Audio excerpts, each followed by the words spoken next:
Welcome to Lecture Online, and here's our third example of how to deal with torque, another physics problem. And let's take a look at our problem here. You can see that we have a beam which is angled at an angle of 45 degrees with the horizontal. We have a cable attached to the end of the beam. Then we have a weight hanging down from the edge of the beam, and you're supposed to find the tension in this cable. All right, so that is an obvious torque problem. We have to pick a good pivot point. So let's pick a pivot point here at the end of the beam, and let's call that pivot point number 1, and let's try to solve the problem this way. So what we're going to do is we're going to find all the torques, the sum of all the torques, and when we do so on this pivot point right here, number 1, they should add up to 0. So let's identify all the torques here. Well, the first one would be the weight of this mass right here. So the weight here would be mg. That's the force pulling down on the end of the beam, and we need to find the distance from the pivot point to the line of action of the force. That's this distance right here, and let's call this distance d1. So this force will cause our first torque. The second force will be the weight of the beam, and we'll pick the center mass of the beam right at the halfway point. So the weight of the beam right here would be big mg. And the pivot point is right here, so this would be the perpendicular distance from the pivot point to the line of action of that force. We'll call that d2. And there's d1, okay? And finally, we have one third item here, which is the tension of the cable, which is pulling in this direction. And we need to find the perpendicular distance from the pivot point to the line of action of the force. So since the tension is in this direction, perpendicular to that would be this distance right here, and we'll call that d3. Okay, and so this is d1, that's d2, and that's d3. So now we can go ahead and set up the equation. The sum of the torques add up to 0, so 0 must equal. All right, and also we need to define the direction of the torque. So I'm going to call a clockwise torque a positive direction and a counterclockwise torque a negative direction. That is really arbitrary. Some textbooks do it the other way around. It doesn't really matter. So we're going to take, by definition, the torque is force times distance. So we have the mg times the perpendicular distance from the pivot point to the line of action of the force. So we call that d1. And now direction-wise, notice that if this was the only force acting on this beam, it would cause the beam to rotate in a clockwise direction. So we call that positive torque. So we make that a positive mg times d1. Okay, the mass of the beam here, the weight of the beam, will also cause the beam to rotate this way if that was the only force. So we have a plus big mg, the weight of the beam, which is the force acting downward, times the perpendicular distance from the point of rotation to the beam, which is d2. And notice that if I plug in d1, d2, and d3 without first finding that, it's a lot easier to set up the equation. And finally, we have the tension of the cable, which would pull the beam in the opposite direction, the negative direction. That's a minus torque minus the tension, which produces the force on that cable, times the perpendicular distance from the line of action of force to the pivot point, which is d3. All right, and so what we're trying to do is we're trying to find the tension right there. And now, to do that, we need to find the value for d1, d2, and d3 with the variables given. All right, let's do that. So to find d1, this distance right here, I'm going to draw this triangle here separately. So we have the triangle right here, where the hypotenuse is the length of the beam. This side over here is d1, and that side right there, that's an unknown side, but we don't really need that. We do have the angle right here, which is theta 1. And so you can see that d1, since it's adjacent to the angle, is equal to the hypotenuse L times the cosine of that angle. So d1 is equal to L times the cosine of theta 1. That's how we find d1, and that will be substituted for d1 over here. Now finding d2, we need this little triangle right here. Okay, so let's draw that little triangle. Notice that the hypotenuse in this case will be half the length of the beam, because we know that this acts at the center of mass. So this is L over 2. This angle is also theta sub 1, and this is the distance we're looking for, d2. And also here we can say that d2 is equal to the hypotenuse, L over 2, times the cosine of theta sub 2, and that will then be substituted for d2 in here. So far so good. Now for the third distance, d3. For that, we need this triangle right here. Maybe not. Maybe not. Let's see. Well, let's draw the whole triangle, and let's draw D3 and see what we can figure out here. So we have this angle right here.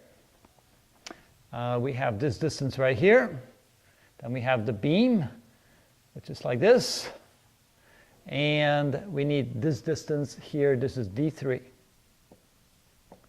Okay, let's now also write down everything we know.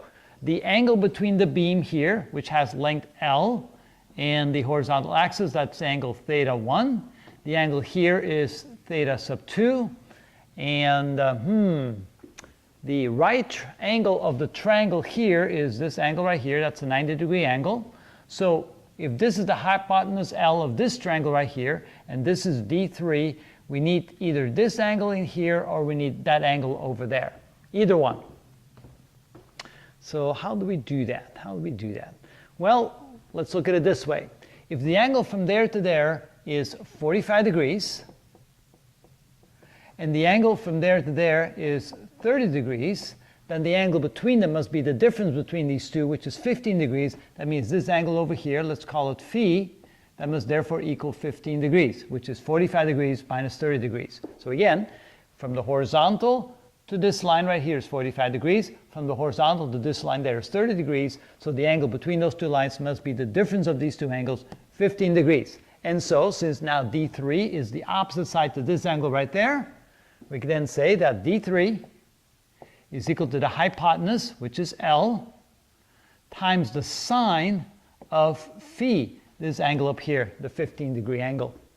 All right, so we can plug those values for D1, D2, and D3 now in our equation. And when we do that, we get 0 equals mg, little mg, times D1, which is L cosine of theta sub 1, plus big mg times D2, which is L over 2, times the cosine of theta sub 2, minus the tension times D3, which is L times the sine of phi. Now before we do anything else, notice that every term has an L in it, so we can cancel out the L from every term. Just simply divide both sides of the equation by L. And then we can bring the minus t sine phi over on the other side and make that positive. So now we have positive t times the sine of phi is equal to mg times the cosine of theta 1 plus mg. Now let's see here. I think I have an error because this is supposed to be theta 1. I wrote theta sub 2. So make that theta sub 1 and make this theta sub 1. I just realized that we're dealing with the same angle here. The angle for the made by the beam and this mass here is the same as the angle made for this force right here. So we're dealing with the same angle, and that was theta sub 1. All right, so mg times the cosine of theta sub 1, and of course the minus t sine theta, sine phi went to the other side. And then finally, I'm going to divide both sides by the sine of phi. So divide this by the sine of phi and bring it over here, divide this by the sine of phi. So finally now we have t equals to this, and now we just have to plug in what those are equal to. So continuing on, the tension equals small mg, so small m is 2,000 kilograms. So we have 2,000 kilograms times g, which is 9.8 meters per second squared, times the cosine of 45 degrees. Cosine of 45 degrees. And then we add to that the big mass, which is 5,000 kilograms, also times g, which is 9.8 meters per second squared, times also the angle of 45 degrees, the cosine of that angle, 45 degrees, and then the whole thing divided by the sine of phi, which was 15 degrees. And now all we need is a calculator to figure out what that is equal to. And we used to do that with slide rules. A little bit more difficult back then. Well, 2,000 times 9.8 times the cosine of 45 degrees plus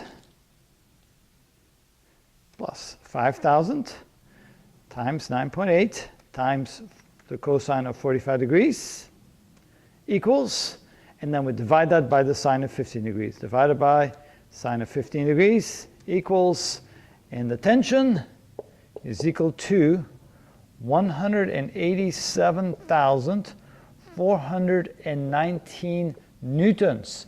Now, of course, that's way too many significant figures. We were given information down 2 significant figures. Maybe that's 4 significant figures, 2 significant figures. So if you want to write that correctly with the correct number of significant figures, you write T is equal to 1.9 times 10 to the 5th newtons. And that's really the more accurate way of writing it, because all those significant figures don't mean much if we didn't get the same number of significant figures in the original information. But anyway, quick review. Now notice, we have kind of an interesting torque problem here. We need to find the tension in the cable. We picked the pivot point, then we determined the forces acting on the beam. We have one force here, we have a second force there, we have a third force, the tension in the cable here, which is what we're looking for. We're looking for the tension in the cable, right there. Then we determine the distances from the line of action of each of the forces to the pivot point. Here's D1, here's the D1, D2, and D3. I always recommend that you just simply put D1, D2, and D3 in the equation. We then sum up all the torques, remembering that clockwise is positive, counterclockwise is negative, or if you like the other way around, you can do that. Then you determine, by drawing some nice little triangles, what the distances are, D1, D2, and D3. Then you plug that into the equation, solve the variable you're looking for, plug in the numbers, there you go. And that's how you do this torque problem. All right, let me see if I can come up with some more examples for you.